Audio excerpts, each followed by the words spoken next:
Radhe Radhe. Hello everyone. Let's begin with a new episode. शादी में राजवीर के इरादे। तो कहानी अब तक में हमने सुना था कि सुगंधा जी ने कहा था कि जो है अदिति और आदित्य दोनों ही एक दूसरे से शादी कर लें, क्योंकि ज़माने में फिर बच्चे को कहीं कोई ताना ना सुनना पड़े। और अपने बच्चे को लेकर बाहर चली गई थी। और वहीं एक और भी स्टोरी सुनाई थी, इसमें नहीं आ रही, कि धीरज सिंह की वो क्या कहते हैं, अपनी मिस्ट्रेस और अपनी वाइफ दोनों को साथ रखता है और उसकी वाइफ से एक बेटा भी है। अब आगे तभी अदिति ने उसकी बात पूरी होने से पहले कहा, अगर तुम अपने पति की वजह से इस रिश्ते के लिए रिजेक्ट कर रही हो तो अब तुम्हारा लाइफ में नहीं है। ये बात सुनकर अदिति ने कंफ्यूज होकर कहा, मतलब? तो अदिति ने कहा, उसका मैटर क्लोज हो चुका है, बस तुम्हारा यही जानना काफ़ी है। अदिति को समझ नहीं आया कि अदिति कहना क्या चाहता है, लेकिन अदिति का आकाश के बारे में जब ज़्यादा बताना नहीं चाहता था, क्योंकि वो जानता था कि अदिति के लिए सब इतना नॉर्मल नहीं है जितना कि रणवीर और अदिति के लिए है। अदिति ने दोबारा कहा, तो क्या वो मुझे डाइवोर्स देने के लिए तैयार हो गए हैं? तो आदित्य ने कहा, मैंने कहा ना, उस बारे में कोई बात नहीं करनी है और डाइवोर्स की ज़रूरत नहीं पड़ेगी। अब फ़िलहाल तुम ये बताओ कि मॉम ने जो बात कही उसके बारे में तुम क्या सोचती हो? अदिति ने कहा, मुझे कुछ समझ नहीं आ रहा आदित्य जी, मुझे कुछ समझ नहीं आ रहा कि मैं इस बारे में क्या कहूँ। देखिए, मैं नहीं चाहती कि आपकी मजबूरी में आकर मुझसे शादी करें। भले आप मुझसे शादी क्यों करेंगे जो पहले से ही शादीशुदा हो। आदित्य समझ रहा था कि अदिति झिझक रही है। उसने अदिति के हाथ अपने हाथ में थामा। अदिति ने ऐसे करने पर अदिति ने जल्दी से अपना हाथ अदिति के हाथ से खींच लिया। अदिति को ऐसा करते देखकर अदिति ने दोबारा उसका हाथ कसकर अपने हाथ में थामा और दूसरा हाथ उसके हाथ पर रखते हुए कहा, तुम मुझसे इतना डरती क्यों हो? और ऐसा तो नहीं है कि मैंने तुम्हें पहली बार छू रहा हूँ? अदिति की बात सुनकर अदिति को वो रात याद आ गई, जिसे याद कर अदिति के चेहरे पे घबराहट और शर्म वाले भाव नजर आने लगे। उसने अपनी नज़रें दूसरी तरफ फेरते हुए कहा, आप प्लीज़ उस रात के बारे में कोई बात मत कीजिए। अदिति ने अब अदिति को ज़्यादा परेशान नहीं किया और अपनी बात आगे बढ़ाते हुए कहा, ठीक है, नहीं करता, लेकिन एक बात मैं तुमसे कहना चाहूँगा अदिति, कि मैं जानता हूँ कि मैं ही तुम्हारी ज़िंदगी में वो पहला शख्स हूँ जो तुम्हारे करीब आया था या जिसने तुम्हें छुआ था। अदिति की बात सुनकर अदिति की नज़रें झुक गई, क्योंकि पहले ही अदिति से बहुत शर्माती थी और फिर इस बात को सुनकर अदिति की तरफ देख भी नहीं पा रही थी। अदिति का इतना ज़्यादा शर्माता देखकर अदिति ने फेस पर भी छोटी सी स्माइल आ गई। उसने आगे कहा, देखो अदिति, माँ और दादी ने जो सोचा है बिल्कुल सही सोचा है। हमें हमारे बच्चे के लिए शादी कर लेनी चाहिए और तुम इस शादी को अरेंज मैरिज की तरह ही ले सकती हो। क्या हुआ जो हमारे बीच में अभी कोई प्यार नहीं है, लेकिन आगे जाकर हो भी सकता है ना? ये सुनकर अदिति ने हैरानी से अदिति की तरफ देखा तो अदिति ने कहा, ऐसे क्यों देख रही हो? क्यों अरेंज मैरिज वाले लोगों के बीच कभी प्यार नहीं होता है?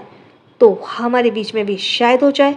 और क्या तुम नहीं चाहती कि हमारे बच्चे को अपनी माँ और बाप दोनों का प्यार मिले, उसकी अच्छी परवरिश के लिए?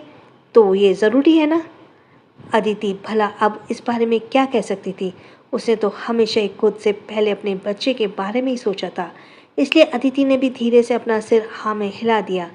ठीक है, अगर आप सभी लोग यही चाहते हैं तो यही सही। अपने बच्चे के लिए मैं कुछ भी कर सकती हूँ। अदिति की रजामंदी सुनते ही अदिति के फेस पे बड़ी सी स्माइल आ गई। उसने कहा, ठीक है, तो मैं जल्दी जाकर मेरे बेटे को दादी को ये गुड न्यूज़ दे देता हूँ। अदिति ने भी मुस्कुराते हुए धीरे से सर हाँ में हिला दिया। राजवीर का मेंशन। आलिया सुबह तैयार होकर नीचे आई तो देखा डाइनिंग हॉल में राजवीर हेड चेयर पर बैठा हुआ अपना फ़ोन चला रहा था। दरअसल राजवीर ने एक मेड को आलिया को बुलाने के लिए कहा था और वो उसी के आने का वेट कर रहा था। वह इशिता भी थोड़ी ही दूर पर चेयर पर बैठे हुए राजवीर को ही देख रही थी। तभी राजवीर ने नज़र उठाकर सीढ़ियों की तरफ देखा तो देखता ही रह गया। आलिया ने एक लाइट लेमन कलर की अनारकली सूट पहना हुआ था, गले में दुपट्टा, मांग में सिंदूर और गले में राजवीर का पहना हुआ मंगलसूत्र। हाथ में मैचिंग चूड़ियाँ, बिल्कुल लाइट सा मेकअप और अपनी खूबसूरती आंखों पर वही नज़र वाला चश्मा। कुल मिलाकर आलिया बहुत ही प्यारी लग रही थी। राजवीर को किसी दूसरी तरफ देखते देख इशिता की नज़रें भी उसी तरफ चली गई जहाँ आलिया खड़ी हुई राजवीर को देख रही थी। राजवीर को आलिया की तरफ ऐसे देखते देख इशिता का तो तन बदन जैसे सुलग ही गया था। वैसे भी आलिया बहुत ही ज़्यादा यंग और खूबसूरत थी। कुछ इस वजह से भी इशिता आलिया की खूबसूरती से जल भुन जाया करती थी। और फिर राजवीर का आलिया के प्रति ऐसा खिंचाव देखकर इशिता को तो अपने सारे मंसूबे फेल होते हुए नजर आ रहे थे। इशिता ने राजवीर का ध्यान अपनी तरफ खींचने के लिए टॉन्ट मारते हुए लहजे में कहा, राजवीर, अब तुम्हारी बीवी आ ही गई है तो क्यों ना नाश्ता किया जाए। इशिता की बात सुनकर राजवीर ने इशिता की तरफ देखा और कहा, तुम्हें नाश्ता करना है तो कर लो, तुम्हें रोका किसने था। तो इशिता ने जल्दी से अपने फेस के भाव नॉर्मल करते हुए कहा, वो तुम्हें पता है ना कि मैं तुम्हारे साथ ही ब्रेकफास्ट करती हूँ और तुमने भी अभी नाश्ता शुरू नहीं किया था, तो मैं थोड़ा वेट कर रही थी कि जब तुम भी ब्रेकफास्ट करोगे तभी मैं करूँगी। राजवीर ने उसकी बात इग्नोर करते हुए आलिया की तरफ देखा जो थोड़ी दूर पर खड़ी हुई उन्हें ही देख रही थी। राजवीर ने कहा, आप क्यों, तुम्हें इनविटेशन दूँ, चुपचाप यहाँ आकर बैठ कर नाश्ता करो। राजवीर की बात सुनकर आलिया ने मन ही मन कहा, खड़ूस कहीं के, इनविटेशन तो दिया था, तभी तो मेड को भेजा था मुझे नीचे के लिए बुलाने के लिए। राजवीर ने दोबारा कहा, आप वहीं खड़ी खड़ी मुझे गालियाँ देती रहोगी या आकर ब्रेकफास्ट भी करोगी, मुझे भूख लगी है। आलिया ने धीरे से अपना सिर हाँ में हिलाया और आकर कुछ ही दूर पर लगे चेयर पर बैठने लगी तो राजवीर ने कहा, इधर मेरे पास बैठो, अब तुम मेरी बीवी हो, मेरी। आलिया को तो मन हुआ कि एक बार अच्छे से सुना दे, ये क्या बार बार यही सुनाते रहते कि मेरी बीवी बीवी, मेरी बीवी हो, मेरी बीवी हो। एक तख्ती पर लिख कर मैं गले में टांग देती हूँ ना, ताकि बार बार ये रिमाइंड करने की ज़रूरत ना पड़े। पर आलिया ये बात मन ही मन सोच रही थी। राजवीर से कहने की हिम्मत तो उसकी बिल्कुल भी नहीं थी, इसलिए वो चुपचाप जाकर राजवीर के बगल वाली चेयर पर बैठ गई। इशिता पहले ही बुरी तरह से आलिया को घूरे जा रही थी। जब राजवीर के पास आलिया को बैठे देखा तो उसकी पकड़ अपने हाथ में पकड़े कांटे पर और भी ज़्यादा कस गई, क्योंकि इशिता ने खुद कई बार कोशिश की थी राजवीर के पास वाली सीट पर बैठने की, पर राजवीर ने उसे कोई बार बेइज्जती करके वहाँ से उठने के लिए कहा था और आज खुद आलिया को अपने पास बैठाया हुआ था। तभी राजवीर ने इशिता की तरफ देखते हुए कहा, इशिता, मुझे तुमसे कुछ बात करनी है। इशिता जो अभी एक गुस्से से आलिया को घूर रही थी, अचानक से अपने भाव नॉर्मल करते हुए राजीव से बोली, हाँ बोलो ना, क्या कहना है। राजीव ने अपना फ़ोन साइड में रखते हुए कहा, अपनी पैकिंग शुरू कर लेना। ये सुनकर इशिता हैरानी से बोली, पैकिंग मतलब कहना क्या चाहते हो, मैं अपनी पैकिंग क्यों करूं। तो राजवीर ने कहा, क्योंकि कल तुम ये यूएस जा रही हो। ये सुनकर इशिता ने कहा, यूएस, पर मुझे यूएस क्यों जाना है। तो राजवीर ने कहा, क्योंकि मैंने कहा है अब तुम यूएस जा करोगी, यहाँ नहीं। ये सुनकर सुनना था कि इशिता एकदम से चिल्लाते हुए खड़ी हुई, वॉट, तुम मुझे यूएस क्यों भेजना चाहते हो, मुझे नहीं जाना कहीं, मुझे यहीं रहना है। इस पर राजवीर ने उसे घूरते हुए कहा, या तो यहाँ से यूएस जाने के लिए तैयार हो जाओ, वरना दफ़ा हो जाओ मेरे घर से, क्योंकि अब मेरी शादी हो गई है तो मुझे अब थोड़ी प्राइवेसी चाहिए और मैं अपनी बीवी के साथ ज़्यादा से ज़्यादा वक्त बिताना चाहता हूँ। इसलिए नहीं चाहता कि मेरे आसपास कोई भी ऐसे लोग हों जो मेरे और मेरी बीवी के बीच में आने की कोशिश करें। राजवीर की बात सुनकर आलिया भी हैरान रह गई कि आखिर ये कहना क्या चाहते हैं और मेरे साथ टाइम स्पेंड। तभी उसने इशिता की तरफ देखा जो गुस्से से राजवीर को आलिया को घूर रही थी। आलिया को ऐसे देख रही थी जैसे कच्चा ही चबा जाएगी। इशिता को अपनी तरफ ऐसे देखते देख आलिया ने अपनी नज़र दूसरी तरफ फेर ली। तभी राजवीर ने कहा, क्या हुआ, आप तुम्हें भूख नहीं लगी, तुम चाहो तो अपने रूम में जाकर भी ब्रेकफास्ट कर सकती हो। इशिता की तो भूख अब ये बात सुनकर ही मर गई थी, इसलिए वो पैर पटकते हुए वहाँ से चली गई। आलिया ने फिर राजवीर से कहा, इन्हें यूएस जाने की क्या ज़रूरत है। तो राजवीर ने कहा, तुम अपना मुंह बंद रखो और चुपचाप नाश्ता करो, तुम्हें इस मामले में पढ़ने की ज़रूरत नहीं है। आलिया ने कहा, मैं तो बस यही पूछा। तभी राजवीर ने तिरछी नज़र से आलिया की तरफ देखा, जैसे कह रहा हो कि अब इससे आगे मत बोलना। राजवीर की आंखें से दी गई वार्निंग को समझकर आलिया अब चुप हो गई और चुपचाप अपना नाश्ता करने में ही अपनी भलाई समझी। कुछ देर बाद राजवीर ने अपना ब्रेकफास्ट खत्म किया और खड़े होते कहा, मुझे ज़रूरी काम से कहीं जाना है, और हाँ, इस इशिता से दूर ही रहना, समझी? आलिया ने धीरे से अपना सिर हाँ में हिला दिया तो राजवीर वहाँ से चला गया। आलिया ने मन ही मन कहा, इसका मतलब इतने बड़े मैंशन में मैं इस खड़ूस के साथ अकेली रहूँगी? हे भगवान, ये कैसी परीक्षा ले रहे हैं आप मेरी? पहले ये शादी, फिर इसका कमरा और पूरे मैंशन में अकेली, वो भी उनके साथ। क्यों बच्चे की जान लेना चाहते हैं? तभी उसके कानों में इशिता की आवाज़ आई, मुझे तो पता था कि यही होने वाला है। राजवीर कभी भी अपनी हरकतों से बाज नहीं आएगा। इशिता की आवाज़ सुनकर आलिया ने पलट कर उसकी तरफ देखा, जैसे पूछ रही हो कि कहना क्या चाहती हो। इशिता ने एक शातिर स्माइल के साथ उसकी तरफ आते हुए कहा, तुम कुछ दिनों में राजवीर के साथ हो, इतना भी नहीं समझ पाई होगी राजवीर के शौक कैसे हैं। और तुम्हें क्या लगा कि राजवीर ने तुमसे शादी कर ली तो तुम उसकी ज़िंदगी में शामिल हो जाओगी? तुम भी उन्हीं लड़कियों की तरह हो जिसके साथ राजवीर कुछ वक्त बिताता है और उन्हें छोड़ देता है। आलिया ने खड़े होते हुए कहा, ये क्या बकवास कर रही हो आप? तो इशिता ने उसे ऊपर से नीचे देखा और कहा, तुम्हें अभी मेरी बातें बकवास लग रही होंगी, लेकिन कुछ वक्त बाद तुम्हें मेरी बातें धीरे धीरे समझ आ जाएंगी। तुम्हें क्या लगता है कि राजवीर क्यों चाहता है कि वो अकेले में कुछ वक्त तुम्हारे साथ बिताए, और मुझे यहाँ से क्यों बाहर भेजना चाहता है? आलिया ने नासमझी में कहा, मतलब? तो इशिता ने कहा, ओ आलिया, तुम कितनी बोली हो, लेकिन राजवीर जैसा प्ले बॉय को समझना इतना आसान नहीं है। दरअसल जब राजवीर का दिल तुम पर आ गया है और वो तुमसे अपनी सारी हसरतें पूरी करना चाहता है, अब वो क्या है ना कि अब तक राजवीर जिन लड़कियों के साथ कुछ वक्त बिताता, वो खुद राजवीर के साथ खुशी खुशी रिलेशनशिप में आने को तैयार हो जाती थी, इसलिए राजवीर को ज़्यादा एफर्ट नहीं करना पड़ता था।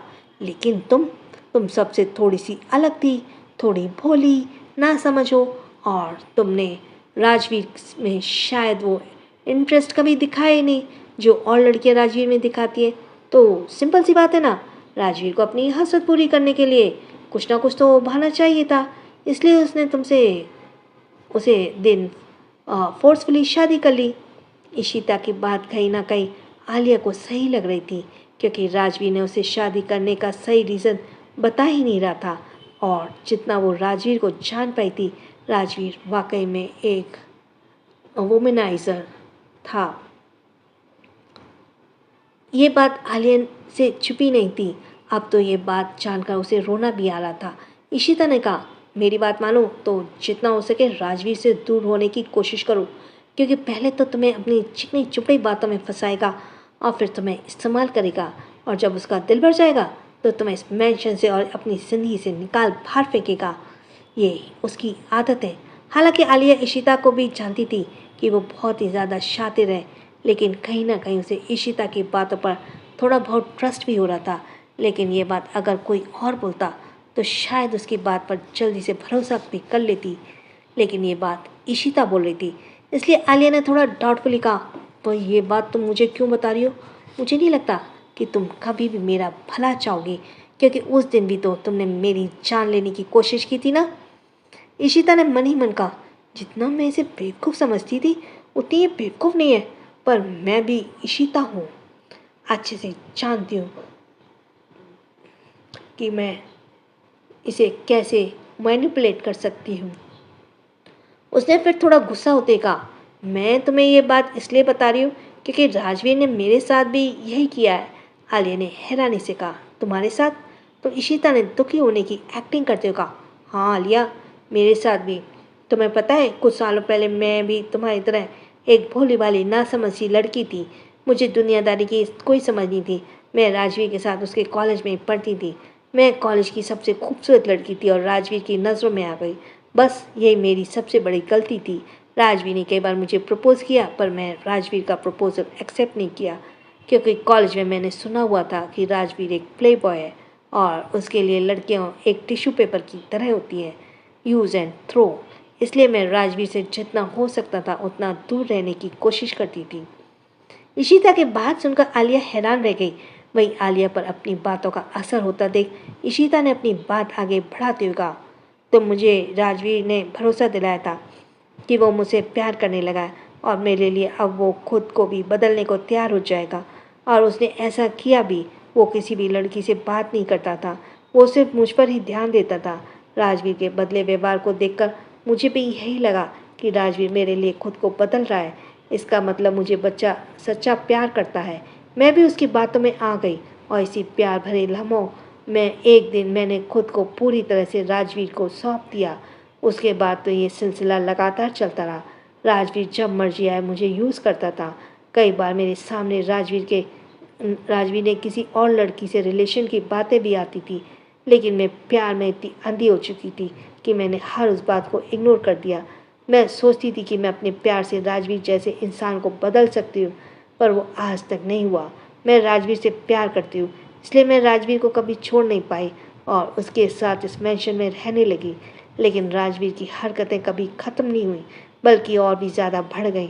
अब तो वो मेरे सामने किसी भी लड़की को लेकर अपने रूम में चला जाता और मैं खून के घूंट पीकर रह जाती। कहते हुए आलिया अपने दोनों हाथ में अपना चेहरे ढके हुए रोने लगती है और यह कह सकते हैं कि एक्टिंग करने लगी। वहीं आलिया जो बहुत ही भोली भाली लड़की थी, उसे अब इशिता की बातों पर भरोसा होने लगा। आलिया ने इशिता को शांत करते हुए कहा, तुम रो मत, उन्होंने वाकई आपके साथ सही नहीं किया। तो इशिता ने अपनी आंसू भरी आंखों से आलिया को देखते हुए कहा, तुम्हें पता है आलिया, मैं नहीं चाहती थी कि तुम इस मैंशन में रहो। इसलिए नहीं कि मैं तुम्हें पसंद नहीं करती, बल्कि इसलिए कि मैं तुम्हारे अंदर में अपनी छवि देखती हूँ। मुझे तुम्हारे अंदर वही पुरानी वाली इशिता नज़र आती थी और मैं नहीं चाहती थी कि जिस तरह मैं राजवीर मेरी ज़िंदगी बर्बाद की, वो तुम्हारी भी ज़िंदगी बर्बाद करे। तुम बहुत इनोसेंट हो, इसलिए मैं तुम्हें सिर्फ आगाह करना चाहती थी। जब तुमने देख लिया कि राजवीर ने कैसे मुझे यूएस भेजने का ऑर्डर दे दिया, अब तो वो मुझे अपने आसपास भी बर्दाश्त नहीं करना चाहता। आलिया ने कहा, तो तुम मना कर दो ना कि तुम्हें नहीं जाना। इशिता की बेबसी भरी नज़रों से देखते हुए कहा, इसका कोई फ़ायदा नहीं आलिया, मुझे जाना होगा। तुमने देखा ना उस दिन राजवीर ने क्या किया। वो कई बार मुझे ऐसे टॉर्चर कर चुका है। मुझ में अब इतनी हिम्मत नहीं है कि उसके धोखे को और उसके टॉर्चर को बर्दाश्त करने की। बस मैं जाते जाते तुम्हें सतर्क कर देना चाहती थी कि तुम जितना हो सके राजवीर से दूर बना कर रखना और उसकी चिकनी चुपड़ी बातों में कभी मत आना, क्योंकि राजवीर जैसा इंसान किसी से प्यार नहीं कर सकता। कहकर इशिता वहाँ से चली गई। इशिता जिसके चेहरे पे अभी भी दुख, दर्द और ना जाने क्या क्या समाया हुआ था, नज़र आ रहा था। जैसे कि उसने अपना चेहरा दूसरी तरफ किया, उसके चेहरे पे एक शैतानी वाली स्माइल आ गई। उसने अपने कदम आगे बढ़ाए और मन ही मन कहा, तुमने क्या सोचा था राजवीर, मैं कि मुझे यहाँ से भेज दोगे तो तुम्हारी ज़िंदगी में मैं इस आलिया को रहने दूंगी। चिंगारी तो मैंने लगा दी, अब धीरे धीरे चिंगारी आग भी बनेगी और तुम्हारी शादीशुदा ज़िंदगी को तहस नहस भी कर देगी, क्योंकि तुम्हारी ज़िंदगी में सिर्फ इशिता ही रह सकती है, ये 2 टके की लड़की आलिया नहीं। वहीं आलिया ने तो अभी भी अपने ही ख्याल में खोई हुई थी। उसे तो लग रहा था कि अब कैसे जैसे उसके पैरों में जान ही ना हो। इसलिए वो चेयर का सहारा लेकर चेयर पर ही बैठ गई और खोए हुए लहजे में बोली, इशिता सही कह रही है, और वैसे भी राजवीर ने कहा है कि शादी सिर्फ 6 महीने की है। आलिया, तुझे किसी भी तरह से 6 महीने तक खुद को राजवीर से सेव करके रखना है। इस आदमी पर बिल्कुल भी भरोसा मत करना। आलिया भी सोच ही रही थी कि तभी माही के अंदर आते का, आलिया क्या बात है, तू मुझे कल से कॉल कर रहे हैं और तू है कि फ़ोन ही नहीं उठा रही है। मतलब तू यहाँ रहने आ गई है, इसका मतलब ये तो नहीं कि अपने दोस्तों को भूल जाए। निया ने भी भौएं माही की हाँ में मिलाते हुए कहा, हाँ ये सही कह रही है, अब ये बताओ कि तुम फ़ोन क्यों नहीं उठा। निया आगे कुछ कहती कि तभी वो आलिया को अपने ख्यालों में गुम देखकर चुप हो गई। उसने माही की तरफ देखा और कहा, इसे क्या हुआ है। माही ने भी अपने कंधे उचकाते हुए कहा, पता नहीं ये कौन सी गहरी सोच में। माही ने जाकर आलिया के कंधे पर हाथ रखा और उसे हिलाते हुए कहा, आलिया क्या हुआ तुझे और ऐसे गुमसुम क्यों बैठी है। आलिया जैसे अपने होश में आते हुए माही की तरफ देखने लगी और एकदम हड़बड़ाते बोली, तुम दोनों यहाँ कब आई। तो निया ने अपने हाथ बांधे कहा, जब तू अपनी किसी और ही ख्यालों में घूमती, बता क्या हुआ है?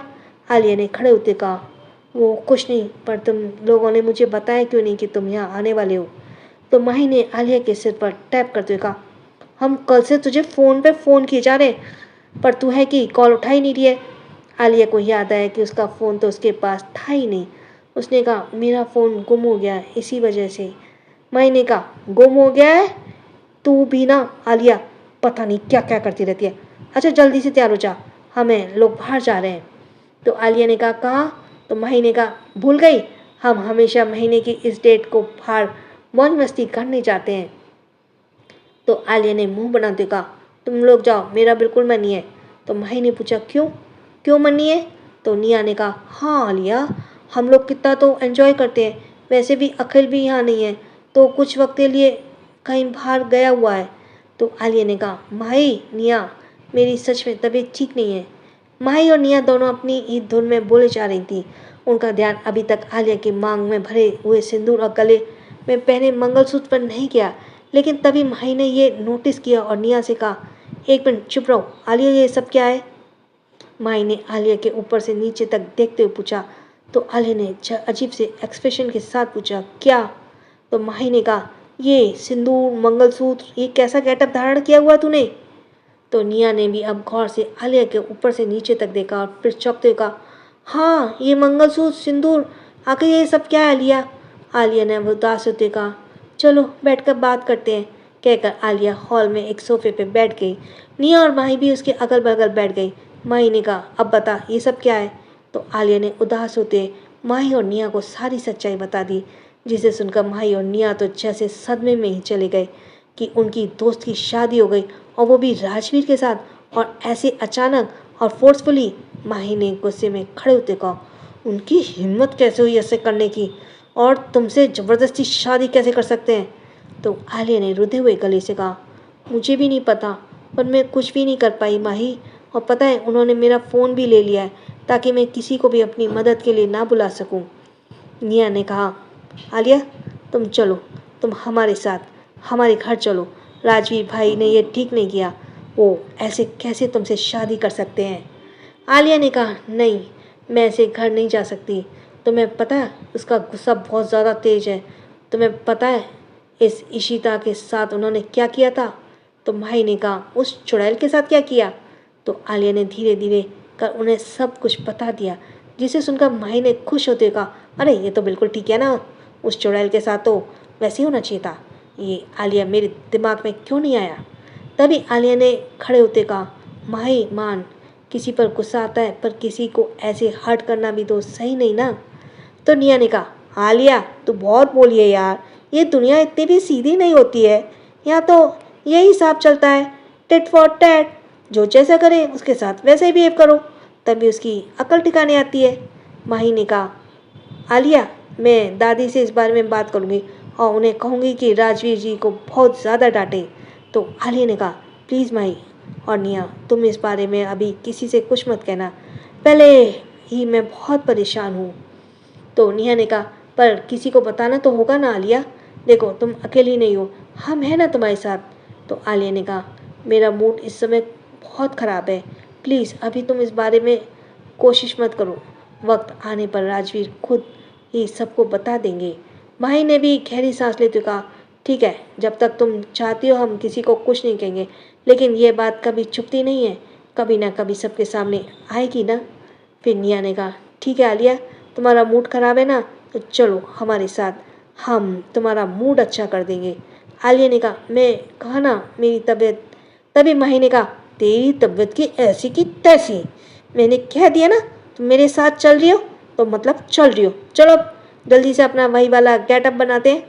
फिर निया ने कहा, ठीक है आलिया, तुम्हारा मूड ख़राब है ना, चलो हमारे साथ, हम तुम्हारा मूड अच्छा कर देंगे। आलिया ने कहा, मैंने कहा ना मेरी तबीयत।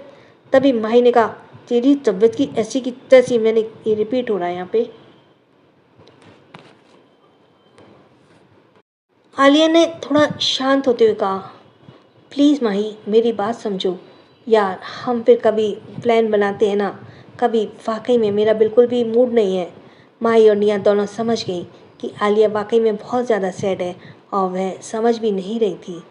दरअसल पहले वो मस्ती करने के मूड में से आलिया से बाहर ले जाने चाहते थे, लेकिन अब उसका मोटिव भी यही था, आलिया के खराब मूड को सही करना। इसलिए वह उसे बाहर ले जाना चाहते थे, पर आलिया का बिल्कुल भी माहिर नहीं था। तो माहिर ने कहा, चल ठीक है, हम लोग बाहर नहीं जा सकते तो हम लोग यहाँ तो रह सकते हैं ना, हम लोग यहाँ पर अच्छे से मस्ती करेंगे, ओके। आलिया ने कहा, ये आइडिया अच्छा है, चलो हम बाहर गार्डन में चलते हैं, आज मौसम बहुत सुहाना हो रहा है। माही और आलिया भी आलिया निया का आइडिया अच्छा लगा। आप तीनों ही एक साथ बाहर गार्डन एरिया की तरफ चली गईं। दूसरे दिन रजावत पैलेस। माही बहुत सुबह से ही बेचारी से हॉल में इधर से उधर टहलते हुए बार बार में इंटरनल ड्रेस की तरफ देख रही थी। माही सुबह से बेचारी से हॉल में इधर से उधर टहलते हुए बार बार में इंटरनल ड्रेस की तरफ देख रही थी। वही अधिराज जी भी वही हाल में बैठे हुए न्यूज़पेपर पढ़ रहे थे।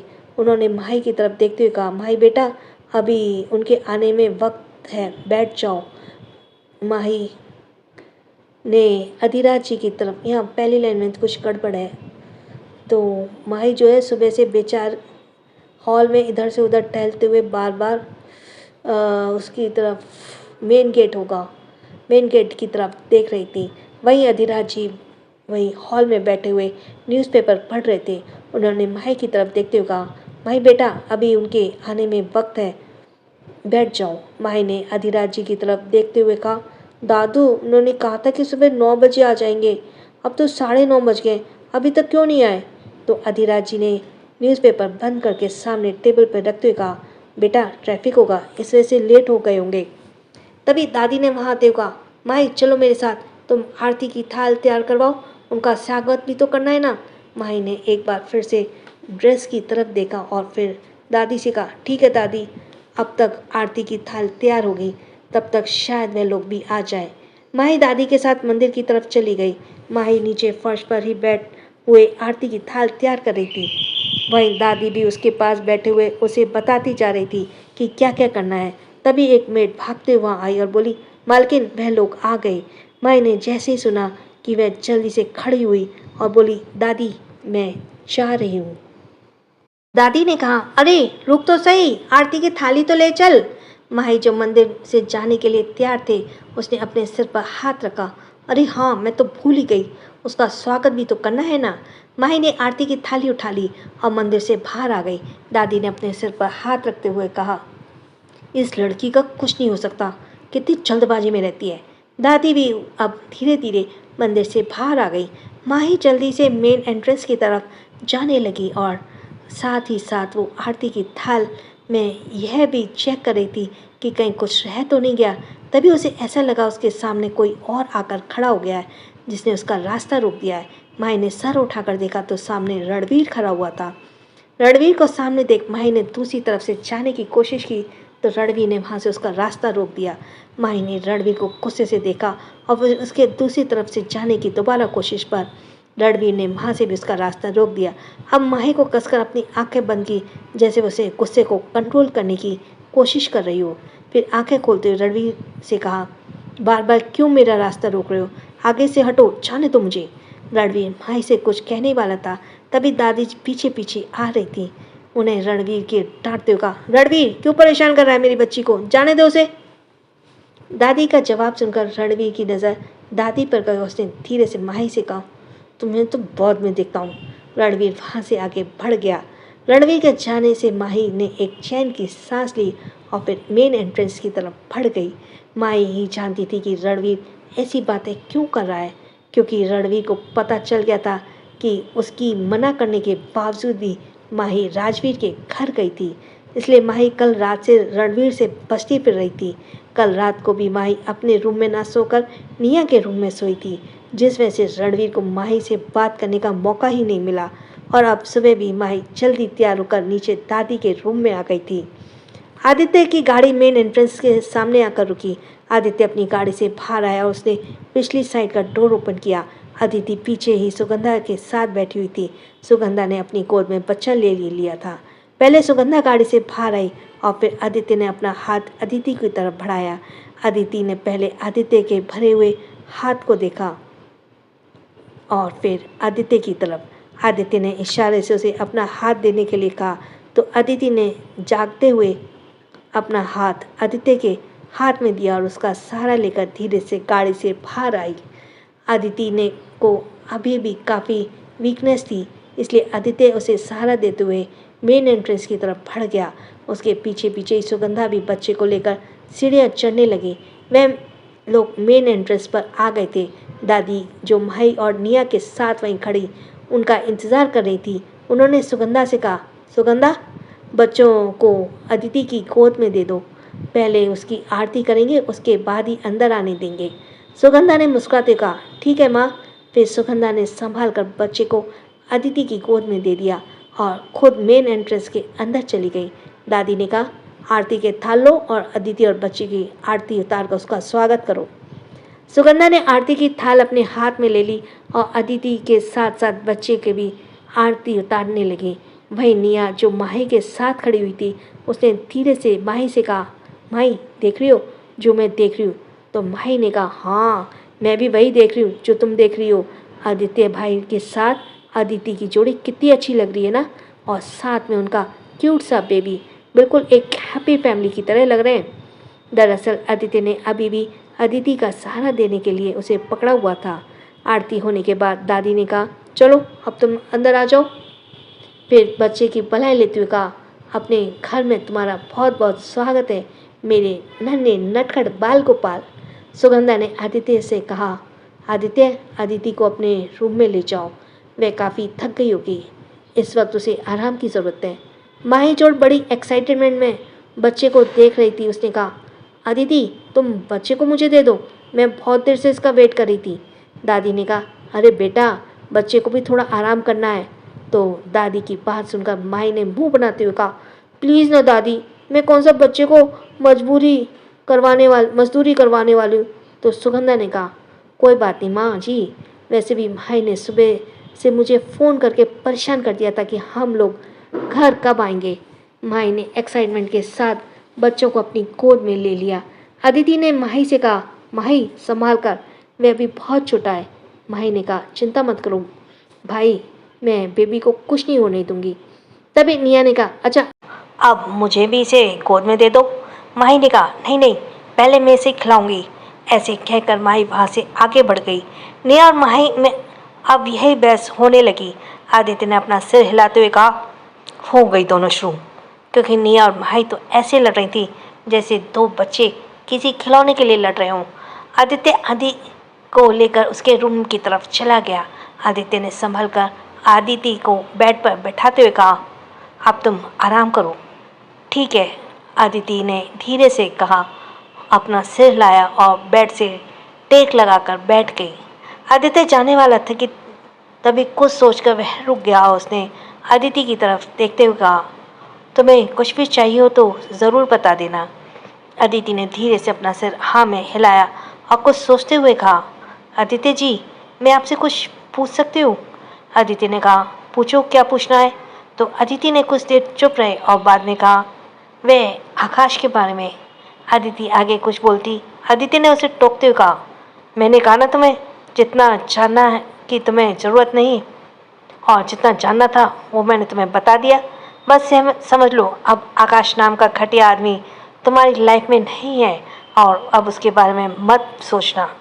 आदिति ने कहा, पर वह मेरा पति था, इसलिए मैं इतना तो जान सकती हूँ कि उसके साथ क्या हुआ।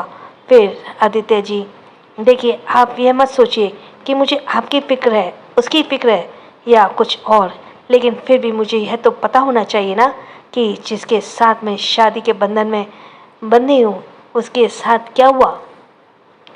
आदिति की बात सुनकर आदित्य ने गहरी सांस ली और भाई एक चेयर पर बैठकर कुछ सोचने के बाद अदिति से कहा, वह अब इस दुनिया में नहीं है। यह सुनकर अदिति हैरान रह गई और बोली, क्या? पर कैसे? क्या हुआ उसके साथ? तो आदित्य ने धीरे धीरे कर उसे सब बता दिया।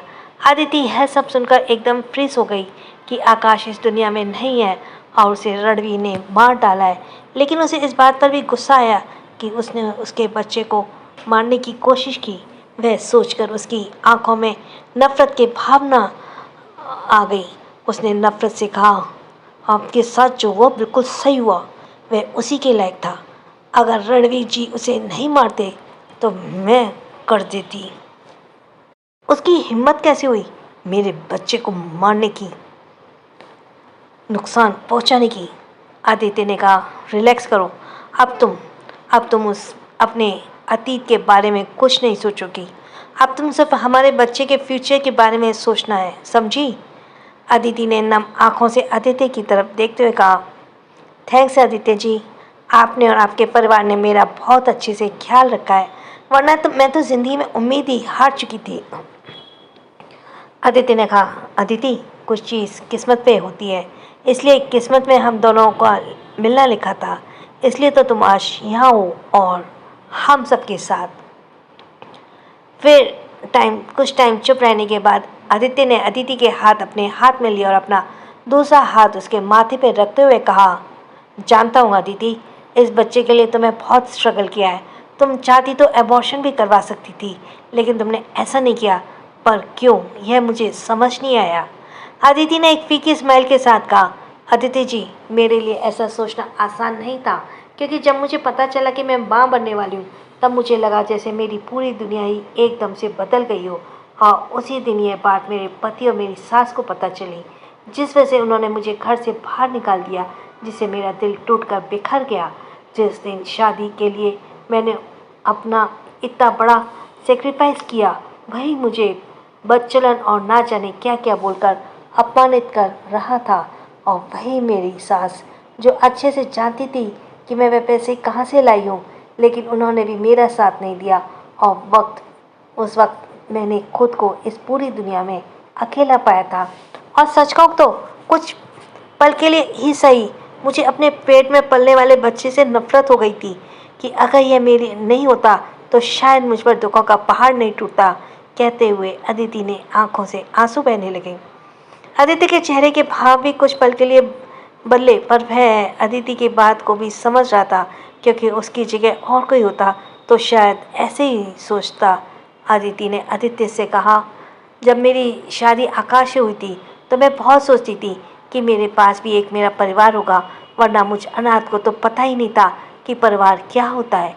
लेकिन किस्मत में वह भी मुझसे बहुत जल्द छीन लिया गया, और इन सब का दोष मैं अपने होने वाले इस बच्चे को दे रही थी। लेकिन तभी मेरे दिल में एक आवाज़ आई कि जिसके लिए तुमने इतना बड़ा सेक्रीफाइस किया, वह कभी तेरे अपने थे ही नहीं, क्योंकि अगर वह तेरे अपने होते तो वह तुझे मरने के लिए कोशिश ना करते, मारने के लिए और ना करते।